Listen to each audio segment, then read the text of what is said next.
Welcome to online classes జిల్లా విద్యాశాఖ నల్లగొండ. నా పేరు Bethi Srinivas Reddy, school assistant physical science, ZPHS Dorepalli, Kanagal mandal. పిల్లలు, మనం ఈరోజు 9వ తరగతి భౌతిక రసాయన శాస్త్రంలో ఉన్నటువంటి సమతల ఉపరితలాల వద్ద కాంతి వక్రీభవనము పాఠ్యాంశానికి సంబంధించినటువంటి 3వ వీడియో చూద్దాం. సో మనం ఈ వీడియోలో స్నెల్ నియమాన్ని ఉత్పాదించుట, అదేవిధంగా సంపూర్ణాంతర పరావర్తనం అంటే ఏంది, దాని యొక్క అనువర్తనాలు, సందిగ్ధ కోణం గురించి మనం తెలుసుకుందాం. పిల్లలు, మనం గత వీడియోలో పతన కోణము వక్రీవ కోణానికి మధ్య గల సంబంధాన్ని తెలుసుకోవడం జరిగింది. అయితే ఇక్కడ పతన కోణము వక్రీభవన కోణానికి మధ్య గల సంబంధాన్ని స్నెల్ అనేటువంటి శాస్త్రవేత్త ఒక నియమం ద్వారా ప్రతిపాదించడం అనేటువంటిది జరిగింది. సో అదే స్నెల్ నియమం. So N1 sin I is equal to N2 sin R. N1 sin I is equal to N2 sin R. దీన్నే మనం స్నెల్ నియమంగా చెప్పడం జరుగుతుంది. సో ఇక్కడ N1 sin I is equal to N2 sin R is equal to మనకి ఇక్కడ sin I by sin R is equal to N2 by N1 రాసుకోవచ్చు. So మనకు తెలుసు already N2 by N1 equal to V1 by V2కు సమానము. So ఇది ఎప్పుడు కూడా సైన్ అంటే వక్రీభవన కోణము R విలువ, పతన కోణం I విలువలు V1 బై V2ల నిష్పత్తికి సమానంగా ఉంటుంది అనేటువంటిది. అదేవిధంగా N2 బై N1 విలువ V2 బై V1కు సమానంగా ఉంటుందనేటువంటిది అతను కనుక్కోవడం జరిగింది. అయితే ఇక్కడ స్నెల్ నియమాన్ని N1 sin I is equal to N2 sin R ఏ విధంగా ఉత్పాదించడం అనేటువంటిది జరిగిందనేది చూద్దాం. పిల్లలు, సో ఇక్కడ ఒక వ్యక్తి నీటిలో ఉన్నాడు, నీటిలో పడిపోయినాడు. అతన్ని రక్షించడానికి ఒడ్డు మీద ఉన్నటువంటి వ్యక్తి ఏ విధంగా వెళ్తే అతన్ని తక్కువ సమయంలో రక్షించడానికి వీలవుతుంది అనేటువంటి దానిని ఒక ఉదాహరణగా తీసుకున్నట్లయితే ఇక్కడ చూడండి. సో ఇక్కడ ఏ అనేటువంటి వ్యక్తి ఒడ్డు మీద ఉన్నాడు, బి అనేటువంటి వ్యక్తి నీటిలో ఉండడం జరిగింది. సో అయితే ఇక్కడ ఎక్స్ అనేటువంటిది ఒడ్డు, అంటే ఇక్కడ నేలకు నీటికి మధ్య ఒడ్డు తలాన్ని ఎక్స్ సూచించడం జరుగుతుంది. ఇక్కడ వై అనేది ఏ అనేటువంటి వ్యక్తి నుంచి మనం ఒడ్డు మీదకి లంబాన్ని గీయడం అనేటువంటిది జరిగింది. సో అయితే ఏ దగ్గర ఉన్నటువంటి వ్యక్తి నీటి లోపల బి దగ్గర ఉన్నటువంటి వ్యక్తిని రక్షించాలనంటే అతను ఎన్ని మార్గాల ద్వారా వెళ్ళొచ్చు. సపోజ్ ఇక్కడ ఏ నుంచి ఎఫ్కు నేల మీద ప్రయాణించి, ఎఫ్ నుంచి బికి నీటిలో ప్రయాణించవచ్చు. అదేవిధంగా ఏ నుంచి ఈకి నేల మీద ప్రయాణించి, ఈ నుంచి బికి నీటిలో ప్రయాణించవచ్చు. లేకపోతే ఏ నుంచి డికి నేల మీద ప్రయాణించి తర్వాత డి నుంచి బికి నీటిలో ప్రయాణించి రక్షించవచ్చు. లేకపోతే ఏ నుంచి సికి నేల మీద ప్రయాణించి, సి నుంచి బికి నీటిలో ప్రయాణించి అతన్ని రక్షించడానికి అవకాశం ఉంది. అయితే ఇక్కడ కూడా మనము స్నెల్ నియమాన్ని, కాంతి ఫెర్మాట్ సూత్రాన్ని ఏ విధంగానైతే కాంతి తక్కువ సమయం పట్టేటువంటి మార్గంలో ఏ విధంగా వెళ్తుంది అనుకున్నామో, ఇక్కడ కూడా మనము మరి ఏ దగ్గర ఉన్నటువంటి వ్యక్తి తక్కువ సమయంలోనే బి దగ్గరలో ఉన్నటువంటి వ్యక్తికి దగ్గరికి వెళ్ళి రక్షించడానికి అవకాశం ఉంది. అంటే మనకు తెలుసు ఇక్కడ నేల మీద నడవడం కంటే నీటిలో నడవడం అనేటువంటిది లేదా ఈదడం అనేటువంటిది కొద్దిగా కష్టంగా ఉంటుంది. అంటే మనం నేల మీద సులభంగా ప్రయాణించవచ్చు, నీటితో పోలిస్తే నేల మీద తక్కువ సమయంలో ప్రయాణించడానికి అవకాశం ఉన్నది. అయితే ఇక్కడ మనం వ్యక్తిని మరి ఇక్కడ రకరకాల మార్గాలు ఉన్నాయి, రకరకాల బిందువులు ఒడ్డు మీద ఉన్నటువంటి రకరకాల పాయింట్స్ నుంచి వెళ్ళి రక్షించడానికి అవకాశం ఉంది. మరి ఏ దగ్గర ఉన్నటువంటి వ్యక్తి బి దగ్గర ఉన్నటువంటి వ్యక్తిని కాపాడాలంటే ఏ మార్గంలో వెళ్ళి కాపాడడానికి తక్కువ సమయం పడుతుంది అనేది మనం సో ఇక్కడ దూరము కాలానికి గానుక గ్రాఫ్ గీసినట్లయితే మనము సో ఇక్కడ ఒక్కొక్క మార్గం గుండా ప్రయాణించి రక్షించడానికి పట్టేటువంటి కాలాన్ని మనము y-అక్షం మీద తీసుకొని దూరం చూడండి, ఇక్కడ సి డి బిందువుల వద్ద ఉన్నాయి. సో ఇక్కడ ఒడ్డు మీద ఏ వై అనేటువంటి ఒడ్డు మీద లంబాన్ని గీయడం జరిగింది. సో ఈ లంబం నుంచి దూరాలు వివిధ దూరాలు ఉన్నాయి.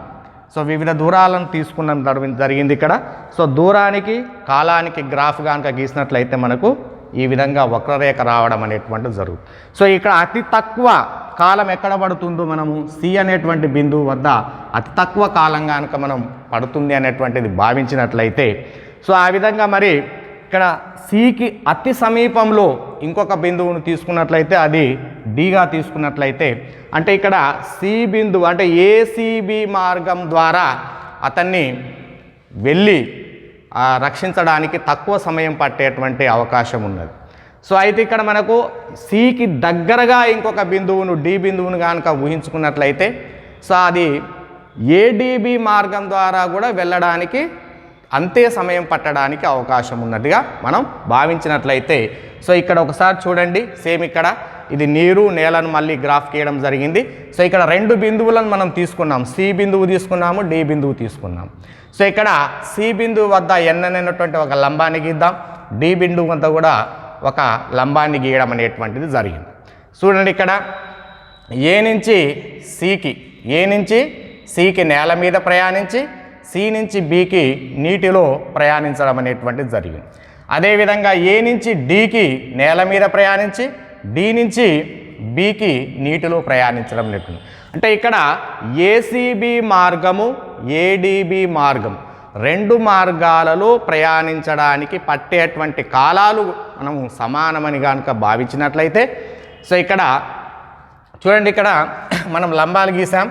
సో ఇక్కడ లంబాలు గీసినప్పుడు డి బిందువు వద్ద ఏసీ రేఖ మీదికి డిఈ అనేటువంటి ఒక లంబాన్ని గీద్దాం.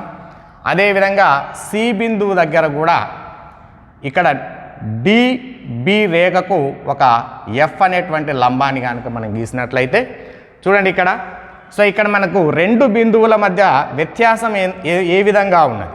సో ఇక్కడ ఏడిసి మార్గం ద్వారా ఏడిబి మార్గం ద్వారా కనుక వ్యక్తి ప్రయాణించినట్లయితే అతడు ఈసీ నేల మీద దూరాన్ని ప్రయాణించడానికి పట్టేటువంటి కాలము తగ్గుతుంది. అతనికి ఈసీ నేల మీద ప్రయాణించే దూరానికి పట్టే కాలం అనేటువంటిది తగ్గుతుంది. ఏ మార్గం ద్వారా వెళ్తే? ఏడిబి మార్గం ద్వారా వెళ్తే. సో అదేవిధంగా ఒకవేళ నేల మీద ఇది ఒకవేళ నీటిలో కనుక ప్రయాణించిన అనుకోండి, నీటిలో కనుక ప్రయాణించినప్పుడు ఏమవుతుంది? సపోజ్ ఇక్కడ సో ఇక్కడ ఏడిబి మార్గంలో డిబి మార్గంలో వెళ్ళినప్పుడు ఏమవుతుంది? ఇక్కడ సో మనకు ఇక్కడ డిఎఫ్ ఉన్నది. నీటిలో ప్రయాణించినప్పుడు మనకు అతడు ఈ డి నుంచి సికి నేలపైన కానీ ఈ నుంచి సికి నేలపైన కానీ డి నుంచి ఎఫ్కు నీటిలో కానీ ప్రయాణించడానికి పట్టేటువంటి కాలాలు మనం సమానం. సో ఇక్కడ డిఎఫ్ దూరం ఏమవుతుంది మనకి ఇక్కడ? సో ఒకవేళ నీటిలో ప్రయాణించడానికి ఈసీలో అయితేనేమో ఈ నేల మీద ప్రయాణించినప్పుడు ఈసీ దూరం తగ్గుతుంది. సో నీటిలో ప్రయాణించినప్పుడు ఏమవుతుంది? ఇక్కడ మనకు డిఎఫ్ దూరం పెరుగుతుంది. సో కాబట్టి మనకు ఈ నుండి సికి నేలపై కానీ డి నుండి ఎఫ్కు నీటిలో కానీ ప్రయాణించడానికి పట్టేటువంటి కాలాలు కనుక సమానం అనుకుంటే ఆ కాలాన్ని మనం డెల్టా టీగా తీసుకుందాం. తీసుకోవడం జరిగింది. సో అదేవిధంగా ఇక్కడ చూడండి, ఇక్కడ లంబం గీసాము, ఇది పతన కోణం ఐ, ఇది వక్రీభవన కోణం ఆర్. సో అదేవిధంగా ఇక్కడ మనం పతన కోణం ఐ, వక్రీభవన కోణం ఆర్, సో ఇక్కడ వక్రీభవన కోణం ఆర్గా తీసుకోవడం జరిగింది. ఓకే, సో ఇక్కడ మనము నేలపై వేగాన్ని v1 అనుకుందాం.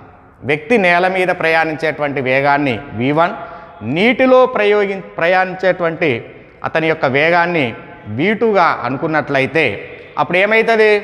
వేగం = దూరము బై కాలం. దూరం ఏమవుతుంది? వేగం ఇంటూ కాలం అవుతుంది. సో ఏ దూరము? నేల మీద ప్రయాణించే దూరం ఏంది? ఈసీ దూరం. సో ఈసీ = నేల మీద ప్రయాణించే వేగం ఎంత? v1, పట్టేటువంటి కాలము డెల్టా టీ. సో కాబట్టి ఈసీ = v1 × డెల్టా టీ. ఇది నేల మీద ప్రయాణించే దూరం. అట్లనే నీటిలో ప్రయాణించే దూరం. నీటిలో ప్రయాణించే దూరం ఎంత ఇక్కడ మనకు df నీటిలో వేగము v2 ఇంటూ డెల్టా టీ. ఎందుకంటే నేల మీద ఈసీ దూరము నీటిలో df దూరము ప్రయాణించడానికి పట్టే కాలాలు మనం సమానంగా భావించాం. సో కాబట్టి ఈసీ బై df అంటే నేల మీద ప్రయాణించిన దూరము బై నీటిలో ప్రయాణించిన దూరం v1 delta T by v2 delta T cancel అయితే మనకు v1 బై v2 వస్తుంది. అంటే EC by df v1 by v2. దీన్ని ఈక్వేషన్ 1 అనుకున్నాం. సో అదేవిధంగా మనకిక్కడ లంబకోణ త్రిభుజం. సో మనము మీకు లంబకోణ త్రిభుజం చూడండి, ఇక్కడ లంబకోణ త్రిభుజం ఇది లంబము, కోణము బి లంబము 90 డిగ్రీస్ ఉంటున్నాయి. అప్పుడు ఈ రెండు కూడా అల్పకోణాలు అయితే, సో ఈ అల్పకోణాలలో దీన్ని మనం టీటాగా తీసుకున్నట్లయితే sine theta is equal to ఎదుటి భుజము బై కర్ణం అన్నమాట. అంటే బీసీ బై ఏసీ, ఎదుటి భుజము బై కర్ణం. సో ఇది లంబకోణ త్రిభుజంలో అల్పకోణాలకు సైన్ కాస్ నిష్పత్తులలో తీసుకోవడం జరుగుతుంది. ఇవి ఈ సైన్ అంటే ఏంది, సైన్ గురించి మీకు పై తరగతులలో రావడం అనేటువంటిది జరుగుతుంది. సో ఇక్కడ sine theta is equal to ఎదుటి భుజము బై కర్ణంగా తీసుకుందాం. సో ఇక్కడ కూడా చూడండి, ఇక్కడ డిఈసి అనేటువంటిది ఒక లంబకోణ త్రిభుజం, డిఈసి అనేటువంటిది ఒక లంబకోణ త్రిభుజం. అదేవిధంగా డిఎఫ్సి అనేది కూడా ఒక లంబకోణ త్రిభుజమే. ఓకే, సో మనం ఫస్ట్ డిఈసి నుండి త్రిభుజము డిఈసి లంబకోణ త్రిభుజం నుండి sine I is equal to ఎదుటి భుజం ఏంటిది ఇక్కడ మనకు EC by DC, so EC by DC అన్నమాట. సో అదేవిధంగా త్రిభుజము డిఎఫ్సి నుండి సో ఇక్కడ మనకి ఇది లంబం అవుతుంది. సో కాబట్టి దీనికి మనకు ఎదుటి భుజం ఏమవుతుంది, ఇక్కడ లంబకోణం ఇది కోణం ఆర్ తీసుకున్నాం కాబట్టి sine are is equal to so ఇది అల్పకోణం, sine are is equal to ఇది లంబం తీసుకున్నాం కాబట్టి దీనికి ఎదుటి భుజము బై ఆసన్న భుజం. ఎదుటి భుజము ఏంటిది ఇక్కడ డిఎఫ్ బై డిసి. సో ఇక్కడ sine I by sine are is equal to EC by DC by DF by DC. దీన్ని మనం తలకిందులు చేసి రాసినట్లయితే డీసీకి డీసీ క్యాన్సిల్ అవుతుంది. ఇప్పుడు ఈసీ బై డిఎఫ్కి సమానము. అంటే sine I by sine are is equal to EC by డిఎఫ్కు సమానం. దీన్ని మనం ఈక్వేషన్ 2గా తీసుకున్నాం. సో 1, 2 సమీకరణాల నుండి sine I by sine are is equal to EC by DF is equal to దేనికి సమానము, v1 బై v2కు సమానం. సో కాబట్టి v1 బై v2. సో మనకు v1 by v2 is equal to దేనికి సమానము, n2 బై n1కు సమానము. ఆల్రెడీ మనం తెలుసుకున్నాం. సో కాబట్టి sine I by sine are is equal to మనకు ఇక్కడ v1 by v2 is equal to n2 by n1. So ఇక్కడ sine I by sine are is equal to n2 by n1. So cross multiply చేస్తే n1 sine I is equal to n2 sine r. దీన్నే మనం Snell నియమంగా చెప్పడం జరుగుతుంది. So ఇక్కడ sine I by sine r విలువ మనకు స్థిరంగా ఉంటుంది. సో ఇక్కడ మనకు ఇది స్నెల్ అనేటువంటి శాస్త్రవేత్త నియమాన్ని రూపొందించడం అనేటువంటిది జరుగుతుంది. అన్ని కాంతి వక్రీభవనాలు ఎక్కడైతే జరుగుతాయో అన్ని సందర్భాలలో కూడా అది కాంతి వక్రీభవనం అనేది స్నెల్ నియమాన్ని పాటిస్తుంది. సో ఇక్కడ కాంతి వక్రీభవన నియమాలను కనుక మనం చెప్పుకున్నట్లయితే పతన కాంతి కిరణము, తర్వాత వక్రీభవన కిరణము, తర్వాత పతన కాంతి కిరణానికి, తర్వాత వక్రీభవన కిరణానికి గీసినటువంటి లంబం ఏదైతుందో ఆ లంబం అవన్నీ కూడా ఒకే తలంలో ఉండడం అనేటువంటిది జరుగుతాయి. తర్వాత రెండవది కాంతి వక్రీభవనం ఎప్పుడు కూడా స్నెల్ నియమాన్ని పాటించడం అనేటువంటిది జరుగుతుంది. సో ఇది.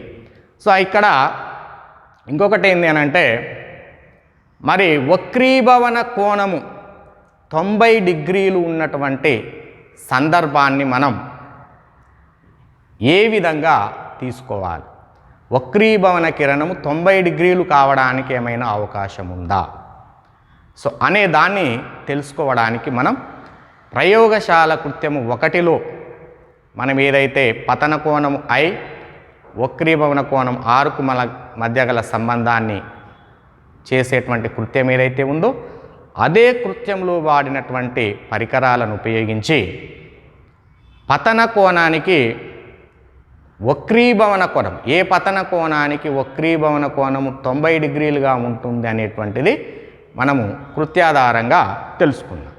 సో ఇక్కడ సేమ్ అదే వృత్తాకారపు కోణమని అర్ధవృత్తాకారపు గాజు దిమ్మని ఈ విధంగానే అమర్చుకొని చూడండి ఇక్కడ.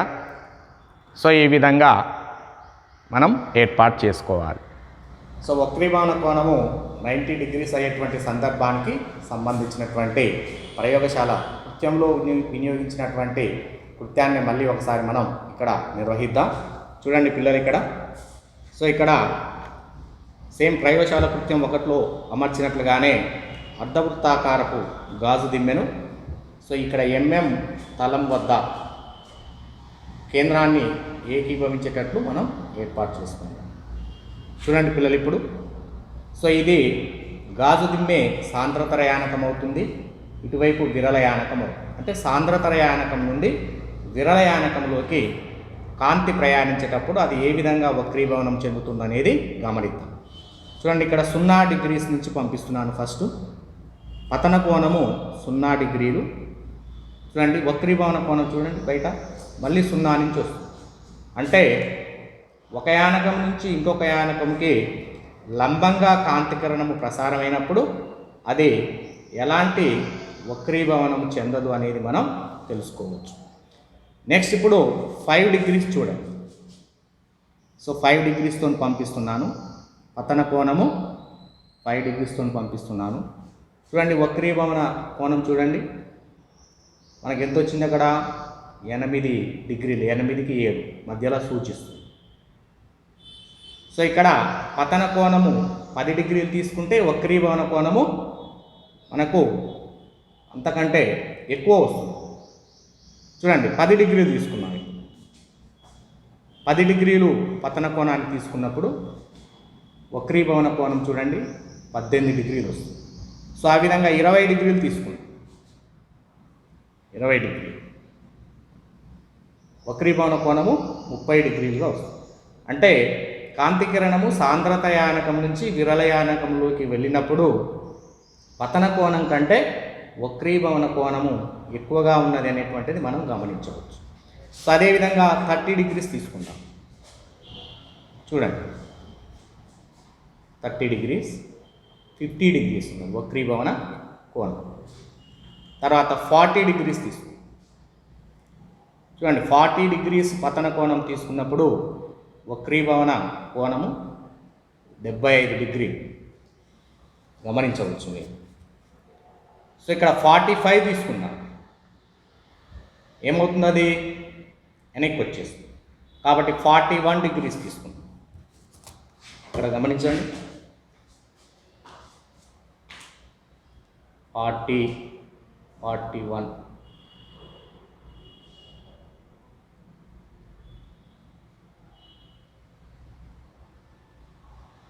42. చూడండి 42 తీసుకున్నప్పుడు ఇది 2 తలాలను వేరు చేసేటువంటి లంబం వెంబడి వెళ్తుంది. చూడండి గాజుని వేరు చేసేటువంటి తలం ఇక్కడ గమనించండి. సో ఇక్కడ గమనించండి వేలు పెట్టిందండి. ఓకే.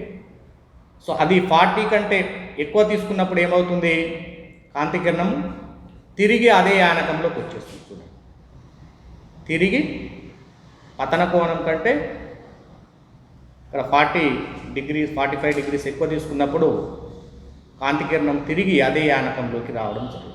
సో ఇక్కడ మీరు 2 గమనించాలి. ఏ పతన కోణం వద్ద అంటే ఇక్కడ మనం తీసుకున్నటువంటిది 42 డిగ్రీస్ తీసుకున్నప్పుడు ఏ పతన కోణం వద్ద వక్రీభవన కిరణము 2 తలాలను వేరు చేసే లంబం వెంబడి ప్రయాణిస్తుందో ఆ పతన కోణాన్ని విరలయానకం యొక్క సందిగ్ధ కోణంగా చెప్తాం. ఇక్కడ గమనించండి. సో ఇక్కడ అంశం పెట్టి సో ఈ పతన కోణం కంటే అంటే ఇక్కడ సందిగ్ధ కోణం కంటే పతన కోణం ఎక్కువైనప్పుడు ఏం జరుగుతుంది? ఇక్కడ పతన కాంతి కిరణము తిరిగి మళ్ళీ అదే యానకంలోకి రావడం గమనిస్తుంది. చూడండి ఇక్కడ. సో ఈ సందర్భం సాంద్రత యానకం నుంచి గాజు దిమ్మ నుంచి మనం పంపించినప్పుడు తిరిగి మళ్ళీ అదే గాజు దిమ్మలోకి వెనక్కి రావడం జరుగుతుంది. దీనినే మనం సంపూర్ణాంతర పరావర్తనంగా మనం చెప్పవచ్చు. సో ఇక్కడ మనకు రెండు సందర్భాలు మీరు గుర్తించాలి. ఒకటి సందిగ్ధ కోణం ఏ విధంగా ఏర్పడుతుంది అనేటువంటిది, రెండవది సంపూర్ణాంతర పరావర్తనం ఏ విధంగా జరుగుతుంది అనేటువంటిది మనము కృత్యం ద్వారా తెలుసుకోవచ్చు. పిల్లలు, సో ఇప్పుడు చేసినటువంటి మనం కృత్యాన్ని మళ్ళీ ఒకసారి మీకు నేను బోర్డు మీద ఎక్స్ప్లెయిన్ చేయడం అనేటువంటిది జరుగుతుంది. చూడండి. సో ఇంతకుముందు చేసినటువంటి కృత్యంలో రెండు వేరు యానకాలు, ఇక్కడ మనం గాజు అర్ధవృత్తాకారపు గాజు దిమ్మని తీసుకున్నాము. ఇది సాంద్రత యానకము. దీని యొక్క వక్రీభవన గుణకం N1గా తీసుకోవడం జరుగుతుంది. సో ఇక్కడ ఇది విరల యానకము, రెండు తలాలను వేరు చేసేటువంటి మార్గం. సో ఇక్కడ ఏదైనా ఒక బిందువు వద్ద మనం లంబాన్ని గీసాం. సో ఈ లంబం గుండా సాంద్రత యానకం నుండి విరల యానకంలోకి ఈ లంబం గుండా మనం కాంతి కిరణాన్ని పంపించినప్పుడు అది ఎలాంటి వక్రీభవనము చెందలేదు. మనం కృత్యంలో చూడడం జరిగింది.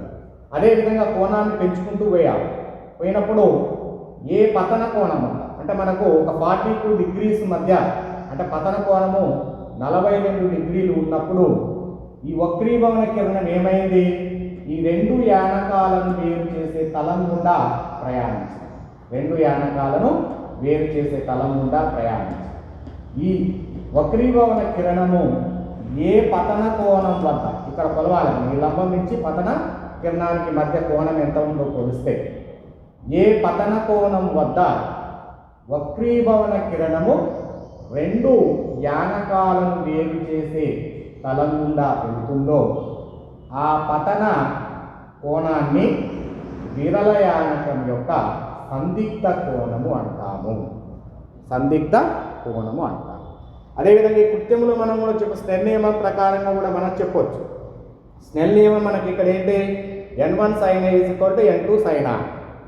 సో ఇక్కడ sin R by sin A = N1 by N. So ఇక్కడ N1 అనేటువంటిది సాంద్రత యానకం, N2 అనేటువంటిది విరల యానకం. So N1 by N2 is greater than 1. ఎందుకంటే సాంద్రత యానకం యొక్క వక్రీభవన గుణకము విరల యానకం కంటే ఎక్కువగా ఉంటుంది. సో దీన్ని అదేవిధంగా మనం కృత్యంలో కూడా చూసాం. పతన కోణం కంటే వక్రీభవన కోణము ఎక్కువగా ఉందనేది కూడా మనం తెలుసుకున్నాం. అంటే సాంద్రత యానకం నుంచి కాంతికిరణము విరల యానకంకి వెళ్ళేటప్పుడు అది లంబానికి దూరంగా వంగుతుంది అనేటువంటిది కూడా మనం తెలుసుకున్నాం. సో అదేవిధంగా చూడండి, ఇక్కడ మనకి ఇక్కడ ఏమైతుంది? ఇక్కడ వక్రీభవన కోణం ఎంత ఉంటుంది? ఇక్కడ పతన కోణము. సో ఇది ఏ పతన కోణం తీసుకున్నాం? దీనికి సందిగ్ధ కోణం అన్నాం. అప్పుడు వక్రీభవన కోణము R 90 డిగ్రీలుగా ఉన్నది. సో కాబట్టి పతన కోణం I = C అంటే ఇక్కడ సందిగ్ధ కోణాన్ని సూచిస్తుంది. మనకు కృత్యంలో చూసినట్లయితే మనకు 42 డిగ్రీస్గా గమనించడం అనేటువంటిది జరిగింది. అదేవిధంగా వక్రీభవన కోణం R = 90 డిగ్రీలు అయినట్లయితే స్నెల్ నియమంలో రాస్తే sin 90 by sin C, I = C రాసుకున్నట్లయితే N1 by N2. So sin 90 విలువ 1. సో కాబట్టి 1 by sin C = N1 by N2. So ఇక్కడ 1 by sin C = N12 అంటే రెండవ యానకం పరంగా మొదటి యానకం యొక్క వక్రీభవన గుణకాన్ని సూచిస్తుంది. దాన్ని N12గా రాస్తాము. సో కాబట్టి sin C = 1 by N12 అంటాము. దీన్ని Cని సందిగ్ధ కోణంగా మనం తెలుసుకోవచ్చు. సో ఇదే మనం సందిగ్ధ కోణం అంటే ఏంటి అనేటువంటిది కృత్యాధారంగా చూసాము. మళ్ళీ ఒకసారి వాటిని ఎక్స్ప్లెయిన్ చేయడం జరిగింది. నెక్స్ట్ రెండవది మనము పతన కోణం అంటే ఇక్కడ సందిగ్ధ కోణం కంటే పతన కోణం ఎక్కువైనప్పుడు ఏం జరుగుతుంది? ఆ పతన కిరణము రెండవ యానకంలోకి వెళ్లకుండా తిరిగి అదే యానకంలోకి రావడం అనేటువంటిది జరుగుతుంది.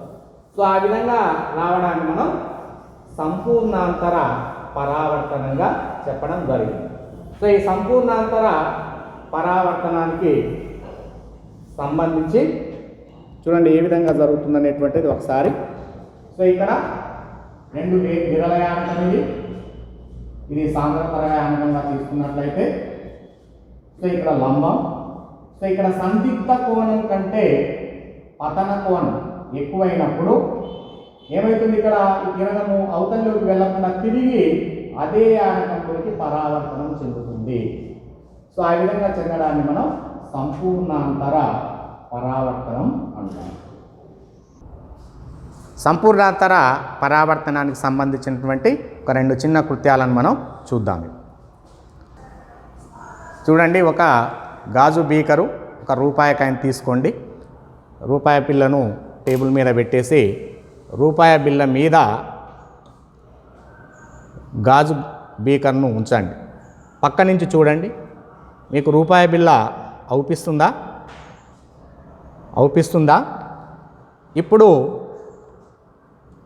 బీకర్లో నేను నీరు పోస్తున్నాను. ఇప్పుడు మీకు రూపాయి కాయిన్ అవుపిస్తుందా లేదా చూడండి. సో మొదటి సందర్భంలో మీరు రూపాయి బిళ్ళను గమనించడం అనేటువంటిది జరుగుతుంది. ఎప్పుడైతే మనం నీటితో నింపామో అప్పుడే మనము ఈ రూపాయి బిళ్ళను చూడలేకపోతున్నారు. నెక్స్ట్ ఇంకొకటి చూడండి, ఇదే రూపాయి బిళ్ళను గాజు బీకరు అడుగును వేసి పక్క నుంచి గమనించండి. సో దీన్ని బీకర్ను నీటితో నింపుతూ రూపాయి బిళ్ళ యొక్క ప్రతిబింబము నీటి ఉపరితలం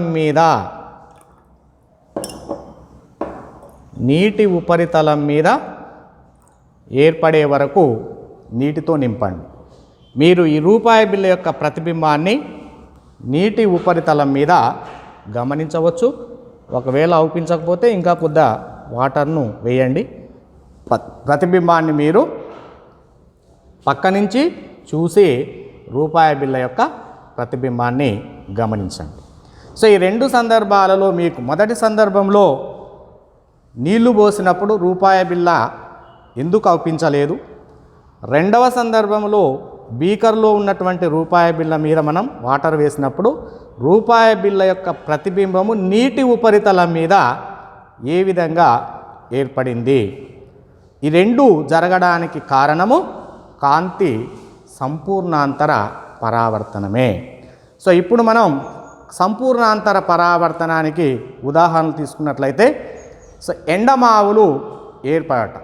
మీరు ఎండాకాలంలో చాలా సందర్భాలలో దూరంగా రోడ్డు మీద నీళ్లు ఉన్నట్టుగా గమనించడం అనేటువంటిది జరుగుతుంది.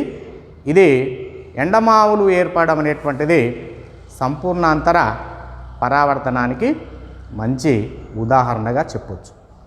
సో ఇక్కడ మరి ఏ విధంగా ఏర్పడుతుంది సంపూర్ణాంతర పరావర్తనం అనేటువంటిది చూద్దాం. సో ఎండాకాలంలో ఏం జరుగుతుంది, ఇక్కడ ఈ ఎండమావులు ఏర్పడడం అనేటువంటిది దృగ్భ్రమ అనేటువంటి దృగ్విషయం వలన జరుగుతుంది. సో ఇక్కడ ఒకే ఆనకంలో వేరువేరు వక్రీభవన గుణకాలు ఉండడం వలన ఈ ఎండమావులు అనేటువంటిది ఏర్పడడం అనేటువంటిది జరుగుతుంది. ఆనకం ఒకటే కానీ వక్రీభవన గుణకాలు ఒకే ఆనకంలో వేరువేరు వక్రీభవన గుణకాలు ఉన్నటువంటి సందర్భంలో ఇది జరుగుతుంది. సో ఎండాకాలంలో మనకి రోడ్డు కానీ నేలకు దగ్గరగా ఉష్ణోగ్రత ఎక్కువగా ఉంటుంది. ఇక్కడ దగ్గరగా భూమి ఉపరితలానికి దగ్గరగా టెంపరేచర్ ఎక్కువ ఉంటుంది. పైకి పోతున్న కొద్దీ ఉష్ణోగ్రత తగ్గుతుంది. అంటే ఇక్కడ చల్లగాలి ఉంటుంది, ఎత్తుకుపోతున్న కొద్దీ ఇక్కడ వేడి గాలి ఉంటుంది. ఎప్పుడైతే గాలి వేడిగా ఉంటుందో దాని యొక్క సాంద్రత తగ్గుతుంది. సో ఇక్కడ తక్కువ సాంద్రత ఉంటుంది, గాలి సాంద్రత తక్కువ ఉంటుంది. సో ఇక్కడ గాలి సాంద్రత పైకి పోతున్న కొద్దీ ఎక్కువగా ఉంటుంది. ఎప్పుడైతే సాంద్రత పెరుగుతుందో, సాంద్రత పెరిగితే ఆటోమేటిక్గా వక్రీభవన గుణకం పెరుగుతుంది. కాబట్టి పైన వక్రీభవన గుణకం ఎక్కువ ఉంటుంది, కింద వక్రీభవన గుణకం తక్కువ ఉంటుంది. అప్పుడు ఈ రెండు వేరు యానకాలుగా పనిచేస్తాయి. సో కాంతి కిరణము ప్రయాణించేటప్పుడు ఇక్కడ చల్లగాలి నుంచి వేడి గాలి ప్రయాణించేటప్పుడు ఈ పైకి వస్తున్నప్పుడు ఏమవుతుంది, వక్రీభవన గుణకం మారుతుంది. సో వక్రీభవన గుణకం మారడం వలన కాంతి వంగి ప్రయాణిస్తుంది. సాంద్రతలో మార్పు లేనప్పుడు ఒక ఎగ్జాంపుల్గా తీసుకున్నట్లయితే చెట్టు, సో ఇక్కడ మనకు వ్యక్తి ఇక్కడ నిలబడి గమనిస్తున్నప్పుడు గాలి సాంద్రతలో మార్పు లేనప్పుడు చెట్టు నుండి వచ్చేటువంటి కాంతి కిరణాలు డైరెక్ట్గా సరళరేఖా మార్గంలో వచ్చి మన కంటిని చేరుతాయి. ఎప్పుడైతే గాలి సాంద్రతలో మార్పు ఉంటుందో కాంతి వక్రీభవనము జరుగుతుంది. జరిగినప్పుడు ఈ విధంగా వంగి మన కంటిని చేరడం అనేటువంటిది జరుగుతుంది. అప్పుడు దీని యొక్క ప్రతిబింబము మనకు ఈ విధంగా ఏర్పడి మన కంటిని చేరడం అనేటువంటిది జరుగుతుంది. సో ఈ విధంగా మనం చెట్టు యొక్క ప్రతిబింబాన్ని కానీ లేదా ఎండాకాలంలో రోడ్డు మీద నీడ మన ఆకాశం యొక్క ప్రతిబింబము పడడం వలన మనకు అక్కడ నీళ్లు ఉన్నట్టుగా అవుపించడం అనేటువంటిది జరుగుతుంది. ఇది సంపూర్ణాంతర పరావర్తనానికి మనం ఎండమాములు ఒక ఉదాహరణగా చెప్పొచ్చు. అదేవిధంగా సంపూర్ణాంతర పరావర్తనం యొక్క అనువర్తనాలు మనం ఎక్కడెక్కడ ఉపయోగించుకుంటామనంటే, సో ఇక్కడ ఫస్ట్ వజ్రాలు ప్రకాశవంతంగా మెరవడానికి కారణం సంపూర్ణాంతర పరావర్తనమే. వజ్రం యొక్క సందిగ్ధ కోణం చాలా తక్కువగా ఉంటుంది, 24.2 డిగ్రీస్ ఆ విధంగా ఉంటుంది. కాబట్టి అలా కాంతి సంపూర్ణాంతర పరావర్తనం చెందడం వల్లనే వజ్రాలు ప్రకాశవంతంగా మెరుస్తాయి. అదేవిధంగా ఇంకొకటి ముఖ్యమైనటువంటిది ఆప్టికల్ ఫైబర్స్. ఆప్టికల్ ఫైబర్స్ పనిచేసేటువంటి విధానం కూడా సంపూర్ణాంతర పరావర్తనం వల్లనే జరుగుతుంది. సో ఆప్టికల్ ఫైబర్స్ యొక్క మందము చాలా తక్కువ, 1 నానోమీటర్గా ఉండడం అనేటువంటిది జరుగుతుంది. సో ఇలాంటి సన్నటి తీగలన్నింటినీ కూడా ఒక లైట్ పైపులో చాలా అమర్చడం అనేటువంటిది జరుగుతుంది. వీటిలో కాంతి సంపూర్ణాంతర ఈ విధంగా పలుమార్లు అపవర్తనం చెందుకుంటూ పైకి కిందికి ఈ విధంగా వెళ్ళడం అనేటువంటిది జరుగుతుంది. సో ఆ విధంగా సంపూర్ణాంతర పరావర్తనం జరగడం వలన ఆప్టికల్ ఫైబర్స్ పనిచేస్తాయి. ఇవి ఎక్కువ వైద్య రంగంలో అయితే మన ఎండోస్కోపీలో ఈ చేయడానికి ఉపయోగించడం అనేటువంటి జరుగుతుంది. ఈ ఆప్టికల్ లైట్ పైప్ ఏదైతే ఉన్నదో అది మన పొట్టలోకి నోటి ద్వారా పంపించడం జరుగుతుంది. ఒక ఆప్టికల్ ఫైబర్ సన్నటి తీగ ద్వారా కాంతిని లోపలికి పంపించి మళ్ళీ పొట్ట లోపల ఉన్నటువంటి భాగాన్ని ఆ కాంతి లోపలి వాటి మీద పడ్డప్పుడు మళ్ళీ ఇంకొక పైపు ద్వారా బయటికి రావడం అనేటువంటిది జరుగుతుంది. దాని యొక్క కాంతి అది మనకు బయట ఉన్నటువంటి కంప్యూటర్స్ ద్వారా పొట్ట లోపల భాగాలు ఏ విధంగా ఉన్నాయనేటువంటిది తెలుసుకోవడానికి అవకాశం ఉంటుంది. అదేవిధంగా సిగ్నల్స్, టెలిఫోన్ సిగ్నల్స్ను మంచి సమర్థవంతంగా ఒకేసారి ఒక 2000 సిగ్నల్స్ను కూడా పంపించడానికి వీలుగా ఈ ఆప్టికల్ ఫైబర్స్ను ఉపయోగించడం అనేటువంటిది జరుగుతుంది. సో ఇది పిల్లలు మనం ఈరోజు ఈ వీడియోలో నేర్చుకున్నటువంటి అంశాలు. సో స్నెల్ నియమము, తర్వాత సంపూర్ణాంతర పరావర్తనం అంటే ఏంది, సందిగ్ధ కోణం అంటే ఏంది, సంపూర్ణాంతర పరావర్తనం యొక్క అనువర్తనాలను గురించి మనం తెలుసుకోవడం జరిగింది. సో మరొక వీడియోలో మరొక లెసన్తో కలుద్దాం.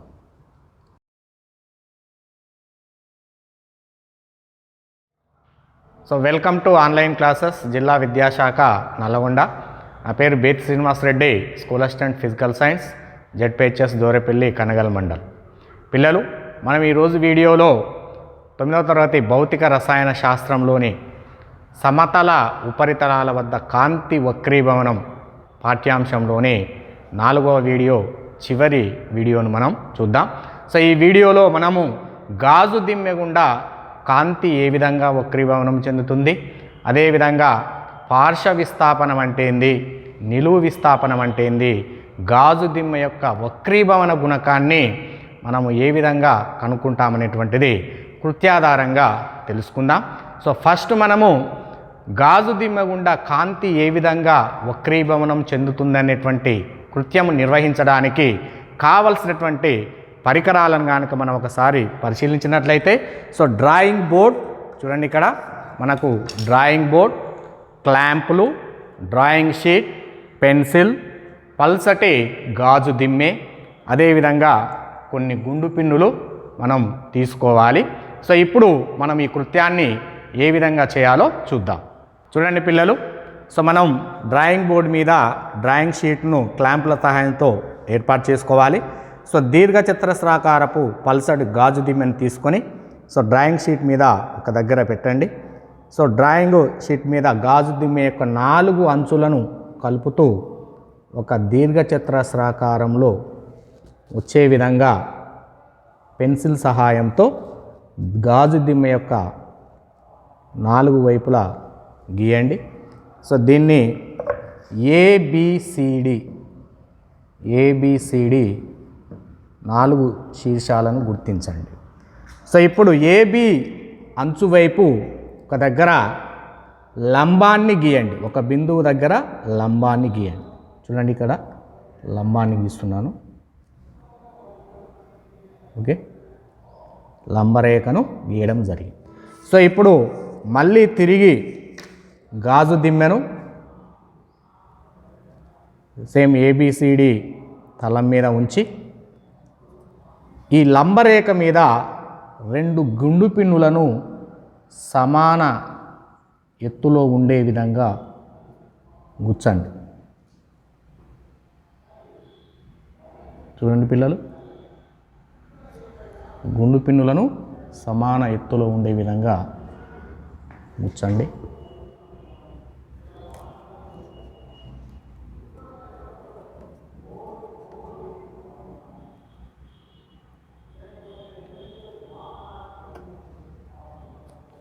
సో ఇప్పుడు 2 గుండు పిన్నులను చూస్తూ గాజు దిమ్మె రెండవ వైపు నుంచి చూస్తూ మొదట గుచ్చినటువంటి గుండు పిన్నులు ఒకే సరళ రేఖలో ఉండేటట్టు మరొక 2 గుండు పిన్నులను గుచ్చండి.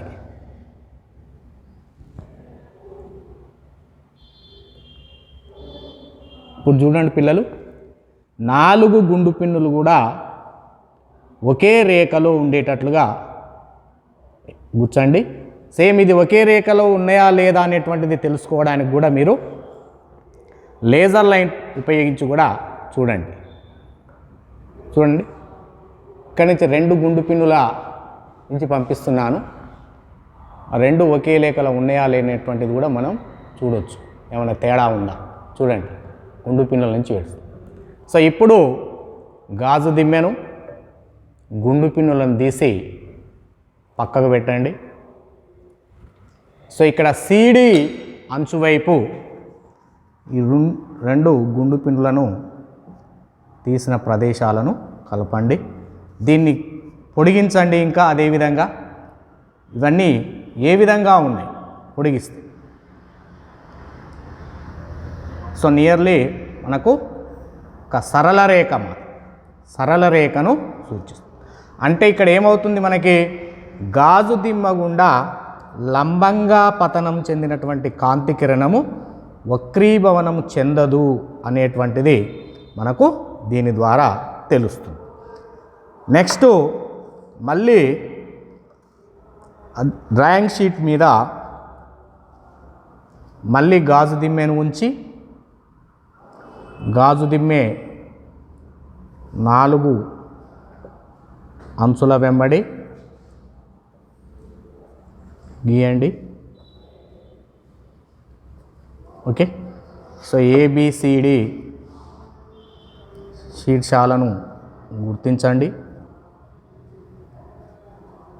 ఓకే, సో మళ్ళీ ఇక్కడ ఒక తలానికి లంబాన్ని గీయండి.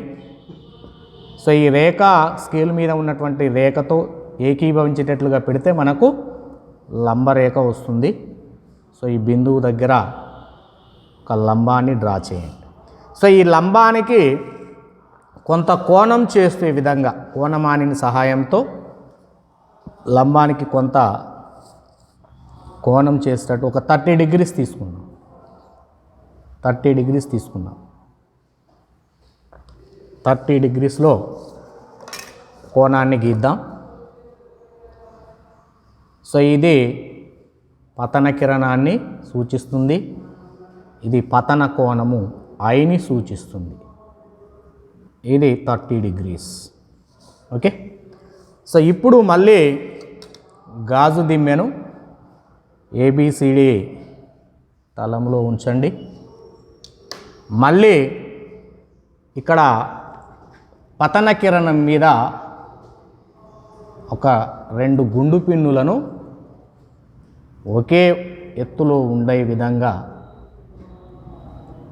గుచ్చండి.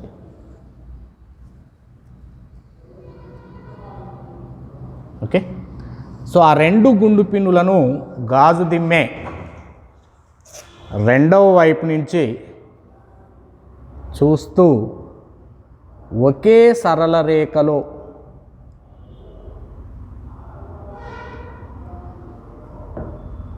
ఉండే విధంగా గుచ్చండి. చూడండి పిల్లలు, 4 గుండుపులు గాజు దిమ్మెలో చూస్తూ గుచ్చాలి, పైనుంచి కాదు. గాజు దిమ్మలో వాటి యొక్క ప్రతిబింబాలు అవుపిస్తాయి, వాటిని చూస్తూ గుచ్చండి. సో ఇప్పుడు గాజు దిమ్మని తీసి పక్కకు పెట్టండి. దీన్ని మనం ఇంకా లేజర్తో కూడా గమనించవచ్చు, ఒకే రేఖలో ఉన్నాయా లేదా అనేటువంటిది కూడా లేజర్ లైట్ చేసి చూద్దాం. చూడండి, ఇక్కడ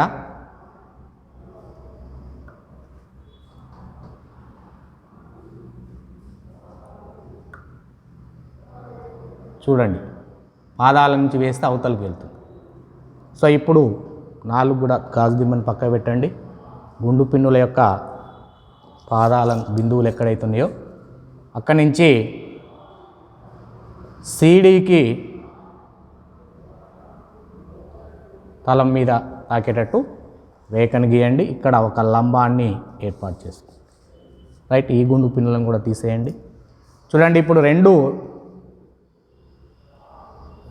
కలపండి. ఇవి ఒకే సరళ రేఖలో ఉన్నాయా? పక్క దాంట్లో పరిశీలించాం మనం, లంబంగా పతనమైంది ఒక సరళ రేఖ మాదిరిగా ఉంది. ఇక్కడ మీరు ఒకే సరళ రేఖలో ఉన్నాయా? పతన కిరణము బయటికి వచ్చేటువంటి దానిని బహిర్గామి కిరణం.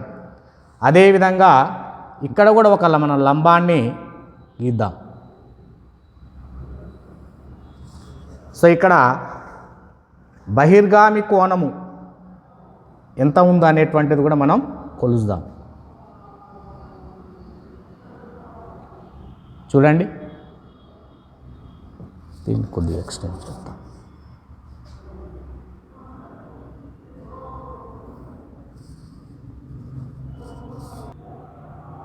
సో ఇక్కడ మనం బహిర్గామి కోణాన్ని కూడా కొలుద్దాం.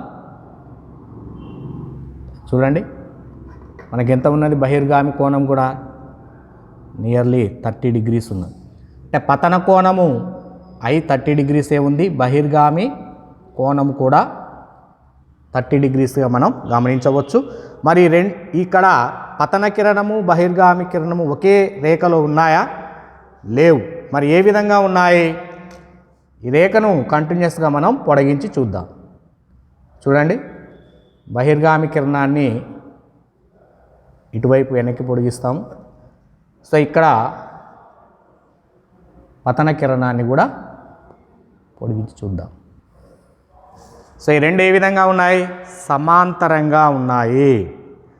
సో ఈ సమాంతర రేఖల మధ్య దూరాన్ని కొలుద్దాం. ఈ సమాంతర రేఖల మధ్య ఉన్నటువంటి దూరము 1.8 సెంటీమీటర్స్ ఉన్నది. సో ఈ 1.8 సెంటీమీటర్స్ అనేది మనకు పార్శ్వ విస్థాపనాన్ని సూచిస్తుంది. పార్శ్వ విస్థాపనం అంటే ఏంది? పతన కిరణానికి బహిర్గామి కిరణానికి మధ్య, అంటే ఈ 2 సమాంతర రేఖల మధ్య ఉన్నటువంటి దూరాన్ని మనం పార్శ్వ విస్థాపనంగా చెప్పొచ్చు. సో మనం 30 డిగ్రీస్ తీసుకొని పార్శ్వ విస్థాపనాన్ని 30 డిగ్రీస్ తీసుకున్నప్పుడు 1.8 సెంటీమీటర్స్ రావడం జరిగింది. అట్లనే 35 డిగ్రీస్, 40 డిగ్రీస్, 45 డిగ్రీస్ తీసుకొని మనము ప్రతిసారి కూడా పార్శ్వ విస్థాపనాన్ని కనుగొని మనం నోట్బుక్లో రాసుకున్నట్లయితే మరి ఈ పతన కోణం మారుతున్నప్పుడు పార్శ్వ విస్థాపనము ఏ విధంగా మారుతుంది అనేటువంటిది మీరు మీ ప్రయోగశాలలో నిర్వహించి చూడండి. సో ఇది గాజు దిమ్మె గుండా కాంతి వక్రీభవనం ఏ విధంగా జరుగుతుంది, అదేవిధంగా పార్శ్వ విస్థాపనము అంటే ఏందనేటువంటిది మనం తెలుసుకోవడం జరిగింది. అదేవిధంగా మనం రెండవ కృత్యానికి వద్దాం. గాజు దిమ్మె యొక్క వక్రీభవన గుణకాన్ని కనుక్కోవచ్చా అంటే గాజు దిమ్మె యొక్క వక్రీభవన గుణకాన్ని కూడా మనం కనుక్కోవచ్చు. గాజు దిమ్మె యొక్క వక్రీభవన గుణకం కనుక్కోవాలంటే గాజు దిమ్మె వక్రీభవన గుణకం ఈజ్ ఈక్వల్ గాజు దిమ్మె మందము బై గాజు దిమ్మె మందము మైనస్ నిలువు విస్థాపనము అంటాం. సో ఈ నిలువు విస్థాపనాన్ని మనం తెలుసుకోవడానికి మరొక చిన్న కృత్యాన్ని నిర్వహిద్దాం. చూడండి పిల్లలు, మొదలు ఇక్కడ కొద్దిగా దళసరి గాజు దిమ్మెను తీసుకొని ఈ గాజు దిమ్మె యొక్క మందాన్ని మనం కొలుద్దాం. చూడండి ఎంత ఉన్నది గాజు దిమ్మె యొక్క మందము. చూడండి ఇది కూడా మనకు 1.8 సెంటీమీటర్స్గా ఉన్నది. ఇది గాజు దిమ్మె యొక్క మందం. కొలిసి మీ నోట్బుక్లో రాసుకోండి. సో సేమ్ ఇంతకుముందు కనుక మనం చేసినట్లుగానే సో ఇక్కడ డ్రాయింగ్ షీట్ను డ్రాయింగ్ బోర్డ్ మీద ఏర్పాటు చేసుకొని క్లాంపుల సహాయంతో చూడండి పిల్లలు,